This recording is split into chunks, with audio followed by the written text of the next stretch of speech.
annoying tribe teacher. Smash like rock, hit subfire, learn big brain things with me. Block 1. Why my rocks are disappearing. You ever wake up one day and realize your pile of rocks is smaller than you remember? Like, wait, I swear I had 10 stones yesterday. Where did 2 go? And then your mate Gruck just shrugs and says, oh, the chief came by this morning, said it's for the tribe. Right, for the tribe, because apparently the tribe eats better when my rocks are gone. At first I thought, okay, maybe he's saving up for something. Like a new cave, a bigger mammoth fence, a fancy rock throne. But no. Next thing I know, the chief's walking around with a necklace made of my stones and saying, this is called progress.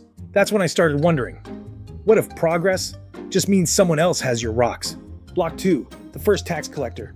So I asked the chief, hey mate, what's all this about taking our stones? And he gives me this wise look and goes, it's called contribution, my son. Contribution? Bro, I already contributed. I built my cave. I hunted the mammoth.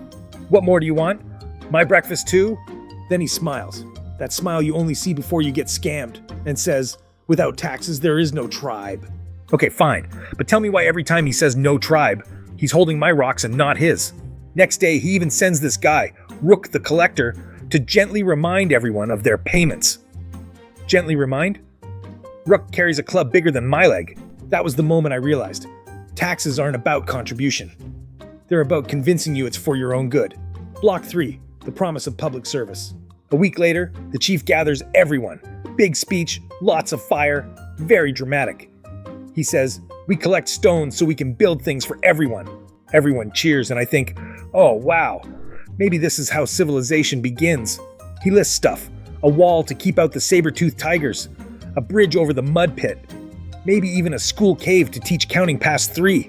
Sounds great, right? Except we never saw that wall, or the bridge, or the school cave. What we did see was the chief's new drum set, made entirely out of polished stone. He said it was to boost tribe morale. Yeah, mate, my morale's through the roof, especially now that I can't afford breakfast rocks. Block 4, creative accounting. Soon after, people started whispering. Like, hey, didn't the chief say we get clean water? And the other guy goes, he did, said he spent 10 stones on it. So we checked. Turns out the clean water project is just a bucket by his cave with a sign that says, do not touch. We called him out, right? He says, the stones were used for administrative purposes. Administrative what? You paid your cousin to guard the bucket. Then he brings out a cave tablet full of squiggly marks. Says it's the tribal budget report. Nobody can read it, but everyone nods because he looks confident. And that's how I learned. If you make the explanation confusing enough, people will believe you must be smart. Block 5, the birth of loopholes. After a while, some clever cavemen start getting ideas. Like, if I hide my rocks under another pile of rocks, does the chief still know they exist? Boom. The first tax evasion. Then others go, what if I give my rocks to my cousin for safekeeping? Congrats. First offshore account. And suddenly, the chief's collectors are sniffing around asking suspiciously specific questions like, any undeclared pebbles in this household? You can feel the paranoia spreading. No one trusts anyone. Everyone's burying rocks at night. That's when I realized, the more you take from people, the better they get at hiding it. Block 6. The illusion of choice.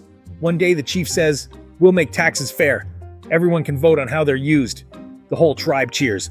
Finally, democracy. Except, when we actually vote, the chief is the only one with a stick to count the votes. He goes, ah yes, the people have spoken. They agree I should keep the rocks. And everyone claps because they're afraid of Ruck and his massive club again. Next week, there's a new rule. Every hunter must give 10% of their mammoth to the tribe kitchen. The tribe kitchen, by the way, is just the chief's girlfriend roasting meat behind his cave. We started calling it the People's BBQ.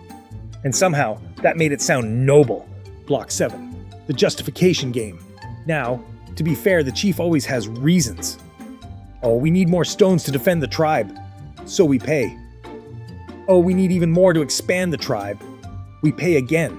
Then he goes, this new cave we're digging is for everyone's future. Future my foot. He's living in it right now, but if you ask too many questions, they call you anti-tribe. Like you don't care about your people. And everyone gasps, like you've insulted the mammoth gods. So you just nod and smile and pretend you agree. Meanwhile, you're calculating how many rocks you've lost this season. Funny thing is, every generation thinks they're the first ones to figure it out. But the truth is, the Chief's been running this game since rocks were invented. Block 8. Modern Reflections. Years later, I look back and laugh. Because now, people call it tax policy. Back then, it was just the Chief taking rocks with better storytelling. And honestly, nothing's changed. We just replaced rocks with money and Chief with government. They still promise safety, roads, education. And somehow there's always a shiny new drum set in the budget. But hey, at least now we get receipts. And if we complain too much, they just say it's for the tribe. So yeah, maybe taxes aren't evil. Maybe they're just prehistoric.